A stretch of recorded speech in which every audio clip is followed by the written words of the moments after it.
रसिको, जन्म आणि मृत्यू या दोघांच्या मध्ये आयुष्याची जी काही लागलेली असते त्यातही जो उभा करतो आपल्या कर्तृत्वाचा झेंडा, त्यांना आपल्या कार्यक्रमात आणणं हाच आपला शाल जोडेचा अजेंडा.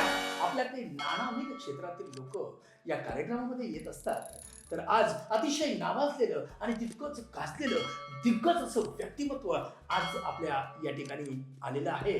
कविवर्य शब्द सुमन गुंफले. शब्द सुमन गुंफले. शब्द सुमन गुंफले. हा, स्वागत आहे आपलं. नमस्कार. नमस्कार. ते काय काल आमचा कार्यक्रम होता ना, रात्र कवीची, त्यात जास्त झाली होती रात्र, त्याच्यामुळे आता जरा झोपते. बाकी काय नाही. हा, हा. तर कविवर्य शब्द सुमन गुंफले हा जो भाडकवी भांडकवी हा जो पुरस्कार आपल्याला मिळालेला आहे त्याबद्दल थोडंसं आमच्या प्रेक्षकांना काय सांगाल? त्याचं काय, मी विविधतेने नटलेला कवी आहे ना. माझा घाल मोठे कर मोठे या काव्यसंग्रहाला हा पुरस्कार मिळालेला आहे आणि भांड कवी म्हणून मला गौरवण्यात आलाय. वा, वा.